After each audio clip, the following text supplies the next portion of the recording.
Eu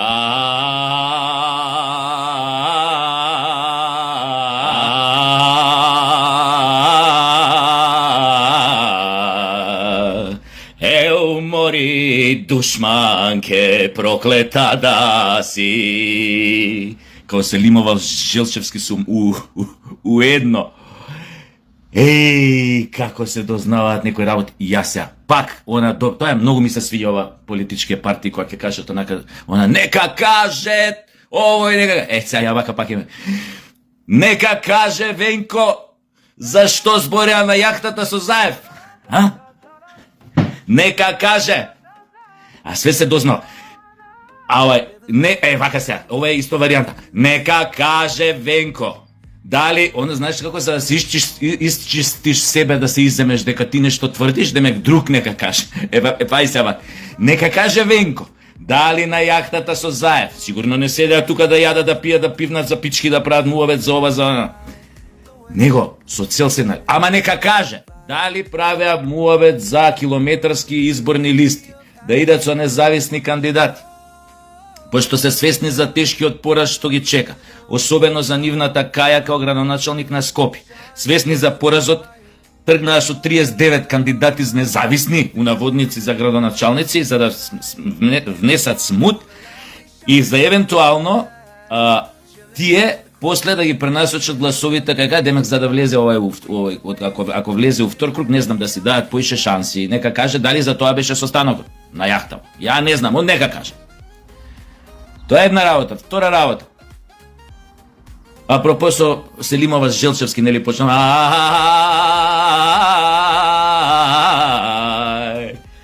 Еу мори душманке проклета да си. А Селимова Желчевски која ај вака се гледа заљубено. Пример, поема немам јас.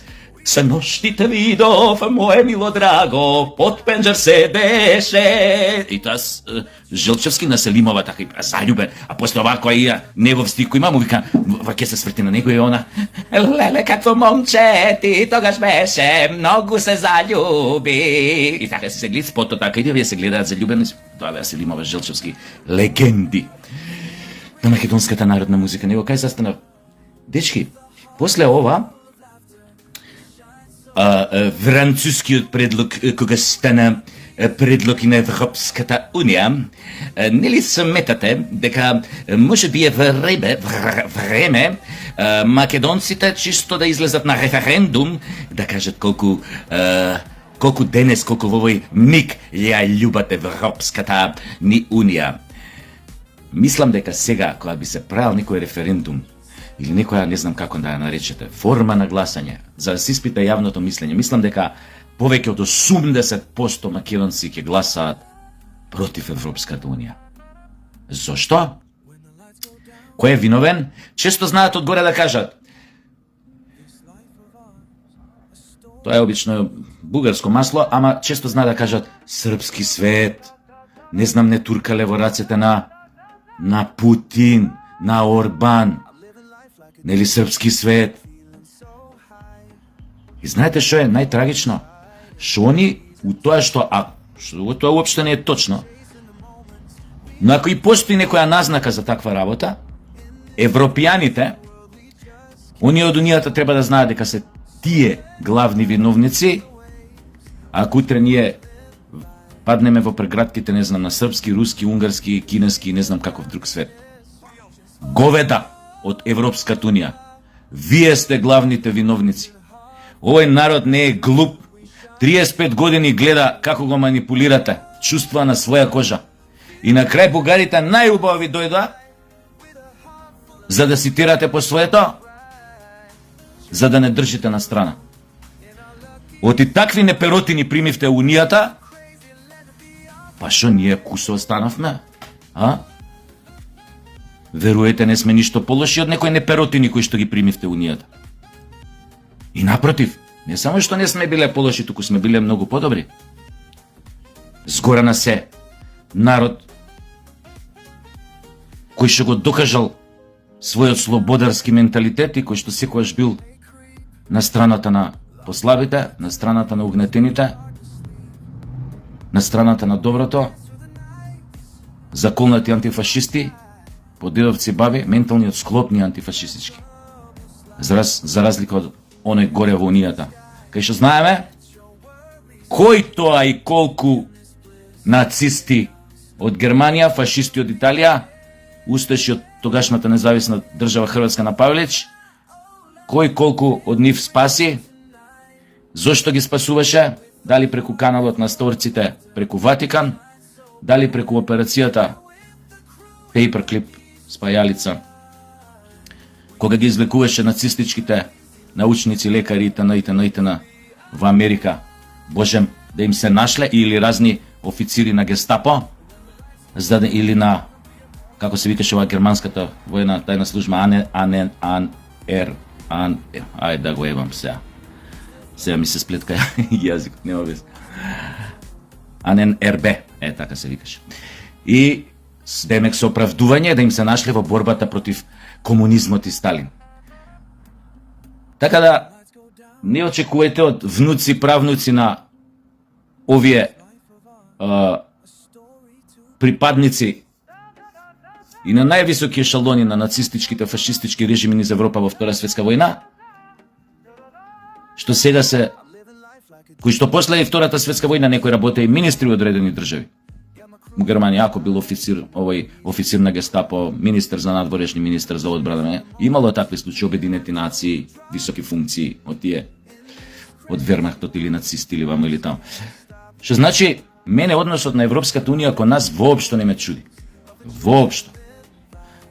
И затоа нека не ве чуди зошто оправдуваат непринципиални, шовинистички, фашистички барања, притисоци, уцени од нивните членки кон други членки, поправо кон други кои што не се членки на Европската унија, а се дел од Европскиот континент, составен дел од Европскиот континент. Воопшто не ве чуди. И баш би било интересно да се спроведе еден таков референдум, да се види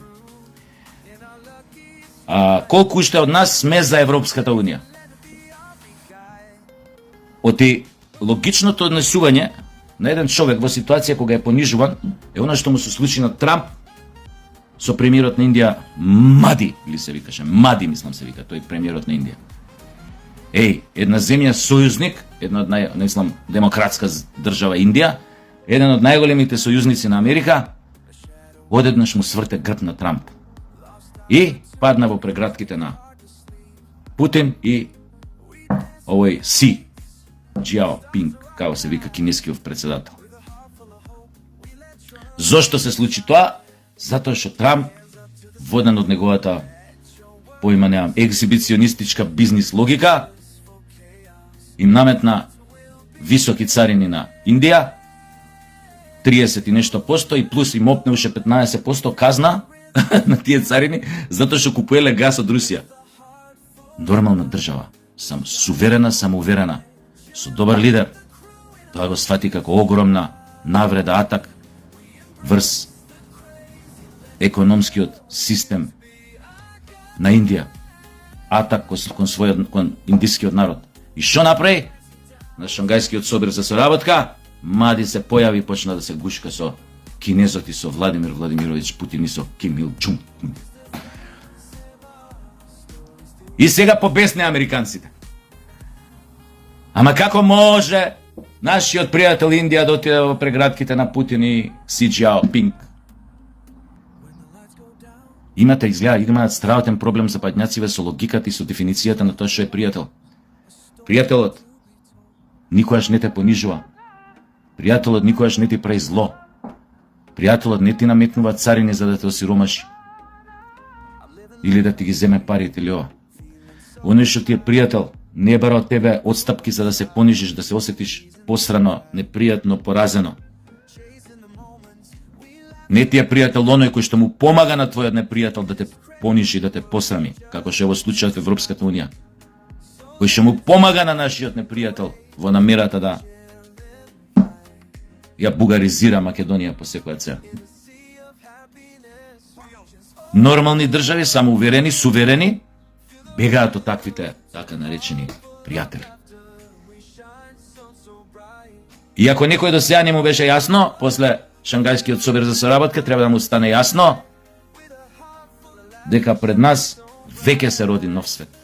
Нова поделба распределба на моќ. Како тоа ќе заврши? Обично завршувало со голема војна, таквите преструктурирање на моќта.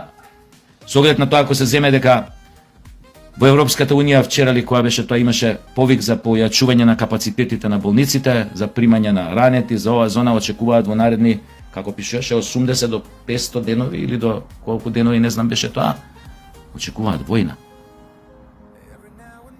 А зошто очекуваат војна? Затоа што војната е во нивните глави, не е во главата на Путин. Путин сега и во Шангај го кажа тоа, што им го кажува 25 години на Америка и на Европската унија. Од кога дојде на власт им го каже. Не се рчкајте. А ако тоа им го кажуваш 4-5 наврат, додека не почна, дури го им го кажа последен пат 6 месеци пред да почне војната во Украина. А во Минхен 2008 или која година беше тоа, на Г14 кава беше тоа, најјасно им го кажа. Не си играјте со Русија. Вака им рече. Ние не ќеме војна со никој. Ама ако се обидете да не загрозите, да не нападнете, да знаете дека нашиот одговор ќе биде жесток, му се смеа у фаца тогаш. Пошто го мислеа Путинче, наше другарче, му се важни само милиардите од гасот. Они не знам на кој начин изумија за каков човек се работи. Дека се работи пред се за војник, разузнавач, патриот, со патриотски корени, со татко инвалид од Втора светска војна. Не знам како изумија. И сега па им порача Шангај. Ја, вика, немам намера, вика, да ви го објаснам нон-стоп вашата пропаганда, да се тркам со неа, дека ја немам намера да ја ратувам со било кого во Унијата. Но, со оглед на тоа дека дечкиве се спремаат, јако болници, капацитети, прошируваат она, не знам, вежби за што да се прави при нуклеарен напад, брошури, вадење по школи, трт-мрт, значи они се спремаат.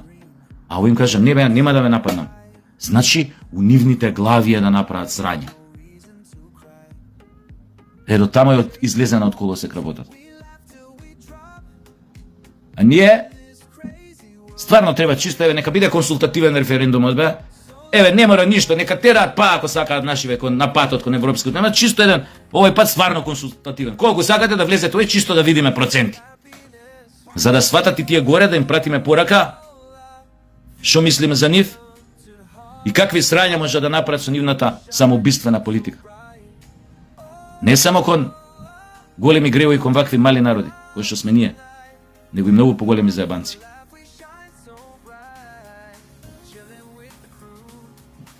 Така што, отидов од некоја локална во некоја поглобална политика, не се, сакав да кажам да не се чудите зашто 6 метарски ќе ви бидат овие гласачкиве листиве за гласање на локални избори. Значи, од тие што го гледате независните, еден нема независен. Повеќето ви кажав како се договорени и каде да зимаат гласове, но без разлика на се, треба да се соочат уште еднаш со голем дебакл СДС. Битката за Скопје ќе биде повеќе од јасна. Нема никој, мислам, шанси да го загрози Орце, да не стане градоначалник на Скопје. Ама затоа после, од која ќе стане, Бога ми ќе очека тешка работа, допри многу ствари што не чинат во овој град. Да не зборам пред време, ајде да ги почекаме, нека почне и избориве и све, нека завршат итна, па да видиме што ќе се случи. Ајде уште еднаш, заедно. Селимова, Желчевски, 3-4.